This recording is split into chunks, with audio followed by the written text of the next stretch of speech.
When you hear the name Mae West, many will automatically visualize a very voluptuous, platinum blonde, sassy, hip-swaying, fast-talking dame. It was a character she would play in many of her movie roles. However, Mae West was so much more than what you saw on screen. She was not only an icon, she was someone that many women and men looked up to. If you want to learn more about this fascinating and sometimes controversial woman, keep watching.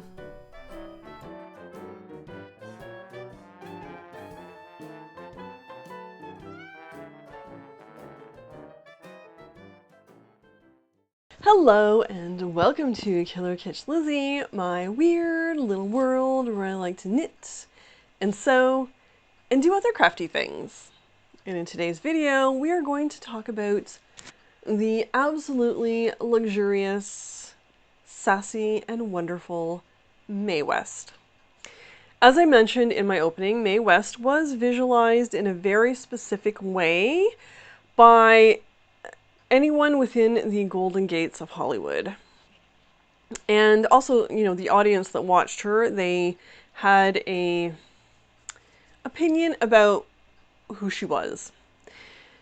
However, Mae West was so much more than those tight-fitting, sparkly, absolutely stunning dresses that she wore. However, Mae West was so much more than those tight-fitting, sparkly dresses, that platinum hair, and that sassy cadence in the way she talked. She was so much more than that. And I'm going to talk about who Mae West was, some of her history, and of course, as always, I'm going to talk about her movies, and we'll show her style throughout this video. And as with many Hollywood stars, especially of that era, there will be a little bit of talk about controversy. But Mae West, she was something else, and she had curves that just wouldn't stop. A little bit about Mae West's beginnings. She was born Mary Jane West in August 17th, 1893, and she was born in Brooklyn, New York. She would eventually become known as a popular actress, singer, comedian, screenwriter, and eventually playwright. Her career was very long, maybe not always prosperous or easy. She did have many periods of difficulty and hard times in her career. But of her 87 years on this planet, she worked 70 of them. When she started her career, she immediately started breaking barriers. She was an incredibly smart businesswoman, as well as very openly sexual, both, in her personal life and on screen. Or, at that point, stage. She, was someone who was very open, very upfront, and she was not going to hide who she was. Also, right from the beginning, she became very well known for her double entendres. If you've ever seen anything she's ever been in, those will probably be your favorite parts of those movies. And, that style of speaking that she had, it was a very, poetic, sort of sing-songy way, that cadence, right? Yeah, I love me a Mae West line or quote from a movie. As with many performers starting out during that time, she started out in vaudeville and on New York City stages, as well as she was quite young when she started. I, to this day, often dream about building a time machine, and I've mentioned this several times. And, one of the places I would go would be back to vaudeville times and to be able to see performances live. And I would especially love to see her perform live. One of my dreams, personally, I have talked about this in another video, the Beatnik video, I used to run something called Lizzie Violet's Cabaret Noir. I've run many shows, but that was one that I ran on my own in the beginning, and then my husband helped me later on. Well, we weren't married yet. We were dating at the time. You know, and it was like sort of similar to vaudeville. It was definitely a variety show, but my dream was always to run a big vaudeville show, but it has not happened yet. Who knows? Maybe it still will. I definitely would have loved to have met her in person, though. I bet you she was a lot of fun. A lot of fun. Something else that she put fire under very early in her career were the controversies. Also, I'd like to mention, before I forget, both her and Cary Grant, who she worked with quite often, they're probably two of the most well-known actors that are misquoted a lot. Quite a lot, actually. But yeah, as I mentioned above, she was not just a screen star, she was a huge stage star, theater star. And throughout her career, she was a singer as well as, you know, an actor and all those other things. She eventually would go on to appear in radio and television. And she was also doing another barrier she broke. She started, you know, doing radio and television long before other actors did. And at a time when anyone who was a movie actor refused to do commercials, radio or television, because they felt it was beneath them. But to her, it was work. It was an opportunity to, you know, be out there. Mae came from performance, honestly. Her own parents were both in the entertainment industry to a certain degree. Her mother, Matilda, was a corset and fashion model. And her father, John Patrick, who was also known as Battling Jack West, was a former prize fighter. And when he couldn't do that any longer, he became a special policeman and then eventually started a detective agency. And I mean, the controversies had already started even before Mae was even born. So her mother, Matilda, was a German immigrant from Bavaria, and she arrived in the United States in 1886. I keep trying to say 1986. 1886, with her parents, and Mae's father's family were of English and Scottish descent. Her parents got married in Brooklyn on January 18th, 1889. Apparently, Mae's father had absolutely no issue with the marriage, or, you know, the pending marriage. But Mae's mother, Matilda, her family had a lot of issues with it. They didn't want her to marry a prize fighter, or a fighter, a boxer, first of all. And the other issue was a lot of it surrounded around religion. They, you know, one family was Protestant, the other was Catholic. So that was another issue, which was one of the bigger reasons why they were opposing this marriage. But that did not stop them. They got married anyway, and thankfully they did, because otherwise we would not have had Mae West. And, you know, as I said, it was in her blood to be a performer. And, you know, history has it that she was about 5 or 6 years old when she was already performing for audiences. Now, at this point, not professionally, she was an amateur performer. But, you know, she was showing to her parents that she was super talented, and because of that, they realized that, you know, it was a great opportunity for them to allow their daughter to start working as a performer. And at the age of 7, she was doing a lot of amateur performances, and she was in winning a lot of prizes at local talent contests. It wasn't until 1907, though, until she started acting professionally, performing professionally. And at this point, she was already 14, but she was also a true child actor at this point, or child performer at this point.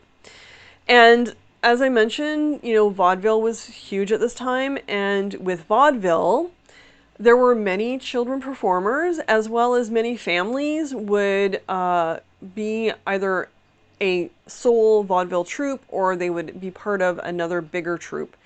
It was almost always families working together. Whether they were on the stage or backstage, it was generally almost always families. That included children as well. One of her stage names was, of course, Baby May. And after many years of amateur performances, she finally made her professional debut on Broadway in 1911. She was now the ripe old age of 18. Her performance was in a revue called La Broadway. Though it was a very short run on Broadway, May herself apparently got rave reviews in the New York Times, so that really boosted her career. And then she went on to perform in Vera Violetta with Al Jolson in 1912, and then she did another play in 1912 called A Winsome Widow. So her career now in theater is starting to go quite well. So May's vaudeville and then eventual stage career would go on for quite some time at this point. And it was going quite well as well at this point, but it was not enough for her. She wanted more. She wanted bigger. And she also wanted to have more control, and she wanted to start writing the performances. However, what she was writing was considered quite risque for that time. And she wasn't going by Mae West quite yet. She was going by a pen name, Jane Mast. So that was what she was writing her plays under. And the first play that she wrote, which she also starred in 1926, was called Sex. And this play got her into quite a bit of quite a lot of difficulties and trouble. So yeah, she wrote it, she produced it, she directed it, and she starred in it. And it was very controversial at the time. We're talking early 1900s, Victorian, Edwardian era is still sort of lingering. I know we're in the 20s now with the flappers. Women are a lot more outspoken and open, but audience still had that mindset. They were still very conservative, and even though they were conservative, that box office did amazingly well, and they did make quite a bit of money from this play. However, it did upset a bunch of religious groups, and they complained to city officials and to the police. Now, back then, not just New York City, but a lot of city police and city officials were corrupt. And on many occasions, if they got paid off, they would turn a blind eye and not really do much about it, maybe give them a slap on the wrist, but the people that were complaining were doing so enough that it was going to cause problems for the city officials, so they decided they had to do something about it. So on April 19th, 1927, they raided the Playhouse and they ended up arresting a bunch of people, including May. And she was given the choice of 10 days in jail or pay a fine. She chose jail time. And the reason she did this was she knew this was going to be amazing publicity for her, and she was not wrong at all. And she ended up serving only 8 days. She got out early for being a good prisoner. When she was released, the media was right there waiting for her, and of course she took that and used that to her advantage, and definitely it helped put her name even bigger in, you know, newspaper headings. Her name became even more well known, even though it might not have been for the best, you know, reason, but she played it up, and she played it up very well. And the other thing that happened here was it did give her a label. She was labeled the bad girl, but again, she took this and used this to her advantage throughout the rest of her career. After going to jail and the entire incident, was she going to stop? Of course not. The next play she wrote would be just as controversial, and it was called The Drag, and it dealt with homosexuality, which again was something that they did not want to talk about openly. The public did not want to hear about it, and May wanted to do a play about it. Also, through her entire career and life, she was a huge supporter of the LGBTQ community, especially gay men, and back then she was such a huge supporter and very outspoken about it because a lot of gay men were being beaten up by the police, and she wanted to have the public know this was happening and that it was not okay. And, you know, throughout her entire life and career, she continued to be, you know, a huge supporter, massive supporter of the gay community. She also did everything in her power to help these men out. Like, whatever she could do, she would do it. Throughout the 1920s and early 1930s, Mae West would continue to work on Broadway. And every opportunity she could get, she would add her spiciness to her roles and, you know, amp it up as much as she could. And, you know, on top of that, her public persona absolutely helped with box office. But again, you know, this was starting to not be enough for her, and I'll come to that in a minute. But one of her most famous characters while on Broadway was a character known as Diamond Lil, L-I-L. And this would be a role she was most famously known for. And, you know, it didn't just stop on Broadway. She would use this character or versions of this character later on as well. And like I said, eventually Broadway was not going to, it just wasn't enough for her anymore. She wanted bigger. She, you know, knew that Hollywood was starting to boom and she wanted to be on the big screen. Now, she was 100% ready for Hollywood, but was Hollywood ready for Mae West? In 1932, she would make her way to Hollywood after signing a contract with Paramount Studios. Now, at this time, the big studios were coming to New York, and they were scooping up a lot of New York theater actors, and just generally New York actors. And a lot of the times they would do it without having a specific role or even movie in mind for that actor. They just knew that they were talented and they wanted them, and they were trying to build Hollywood up. And they would just sign them to like 2, sometimes 5-year contracts, mostly around 2-year contracts, and, you know, would help them get to Hollywood. Now, in 1932, here was another sort of barrier she broke. A very big barrier is she was almost 40 years old at this point. And at that point, a 40-year-old actress would be getting roles such as mothers or very matronly style roles, and Mae West was like, that's not going to happen. She wanted, you know, lead acting roles, she wanted sex symbol roles, and she was going to do whatever she needed to do to make sure that that was going to happen for her.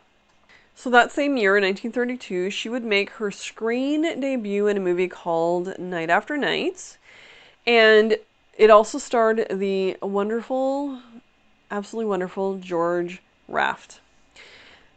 So there are actually rumors that he told the studio that he wanted her to star in this movie with him, and they listened to him. He was a big deal, so if he told the studio something, they would not only would listen to him, but they would most likely agree with him.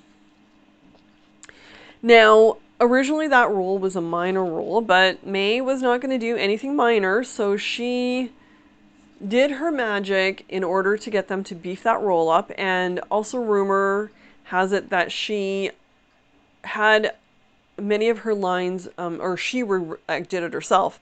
Many of her lines were actually written for her.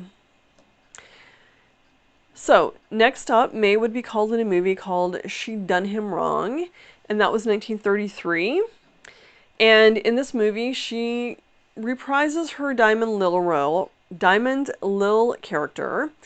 And now, the character is now called Lady Lou, though. Also, Cary Grant is in this movie.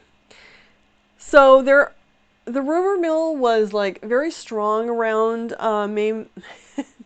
Mae West, and I've heard that some of this is true, and I've heard that some of this is, like, half-truths.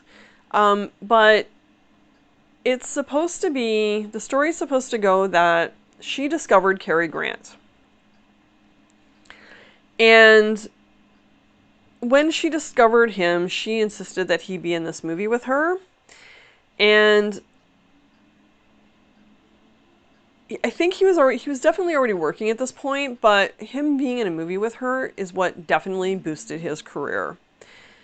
And yeah, so the rumor is she spotted him somewhere in the studio, thought he was incredibly beautiful, which he was, and, you know, she was very firm. He's going to be the lead role, my lead role in this movie. And the studios, of course, or the director rather, you know, said, okay, whatever you want, May, and they hired him for that role. And She Done Him Wrong ended up being a huge box office success, and it actually got nominated for an Academy Award for Best Picture.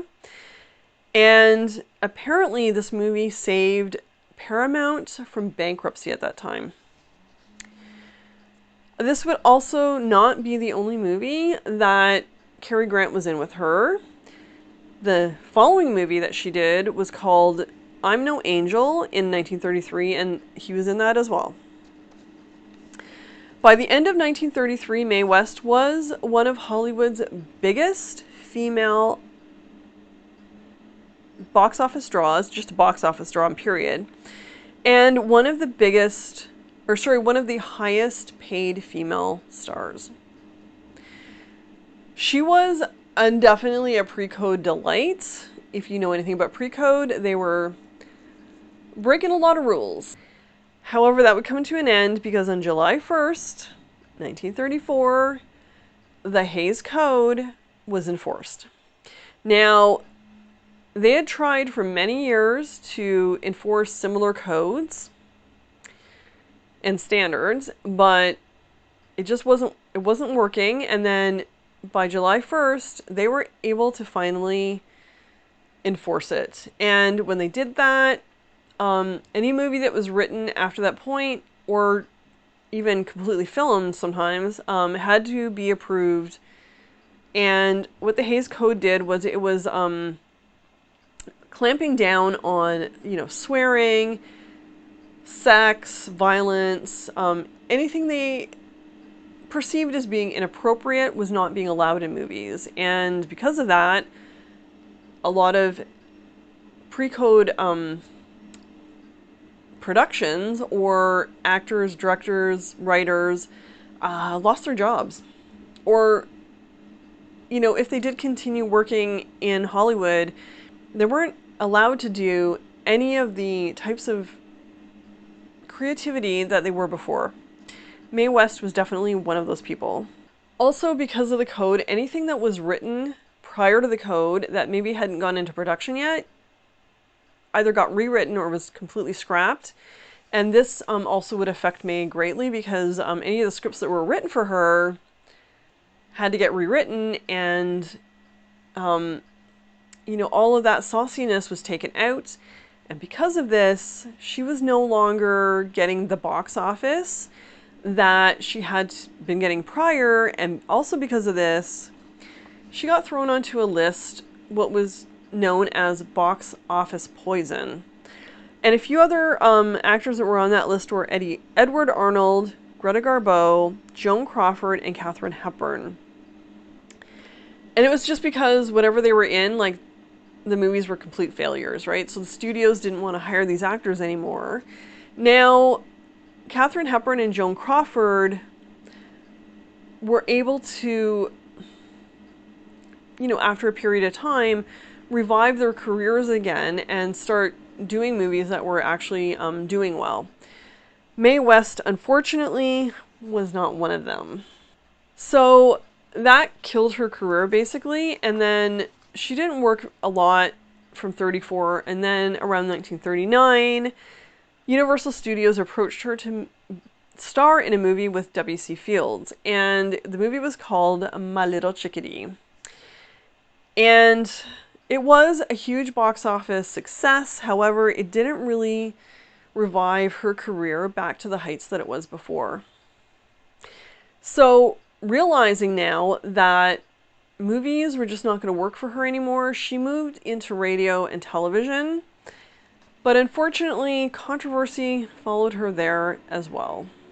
Right off the bat, many of the radio shows that she guested on, were sprinkled with her very saucy double entendres, and just like her movies, or sorry, not her movies, just like her plays, religious groups,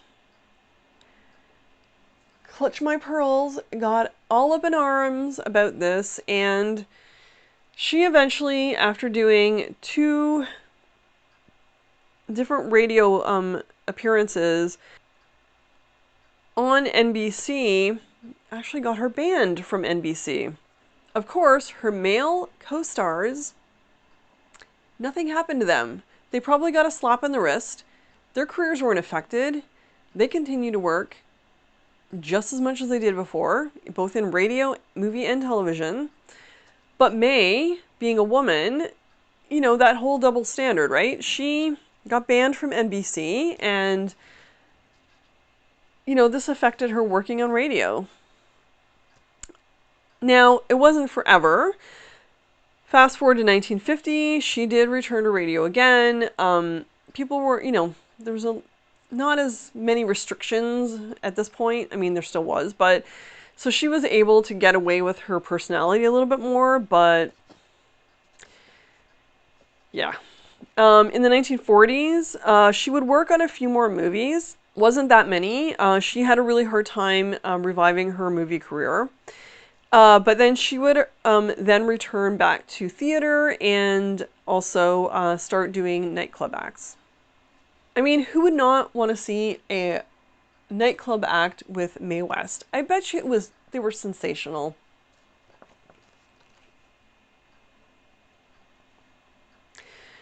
So a little bit of Mae West trivia. Her distinctive walk was said to have been inspired or influenced by female impersonators Bert Savoy and Julian Elting. David O. Selznick offered her the role of Belle Watling in Gone with the Wind, but she turned it down. She said it wasn't a big enough role for her. Among her achievements in 1999, the American Film Institute ranked her 15th amongst the greatest female screen legends of classic American cinema.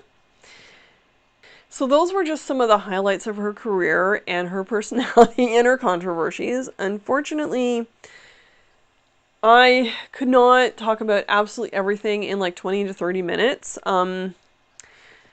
It would be absolutely impossible. I do recommend that you go and watch whatever movies are available of hers. I think some of it might be on YouTube. If not, find Blu-rays of it. They're out there somewhere. There are also a couple of really amazing biographies about her. I'm going to mention those momentarily, but I just want to list off some of her more popular movies. So Night After Night from 1932, She'd Done Him Wrong in 1933, I'm No Angel in 1933, Belle of the 90s, 1934, My Little Chickadee in 1940, The Heat Goes On, 1943. Now, if you want to read these biographies, I highly recommend that you do. The first one is called Goodness Had Nothing to Do with It, The Autobiography of Mae West by Mae West. And She Always Knew How, Mae West, a personal biography by Charlotte Chandler, and Becoming Mae West by Emily W. Leader. They're amazing, all three of them. Go read them. You know, if you enjoyed this video, please give me a thumbs up. Please subscribe. I would love it if you subscribed. Comment below if you've ever seen any of the Mae West movies. If you have any other little saucy tidbits about her, please do that in the comments below. Nice comments only, please. And yeah, as I said, please subscribe. A lot of my a lot of people watching these videos are not subscribed, and I would love it if you did. It always helps my channel out. Until next time, stay kitschy. Bye!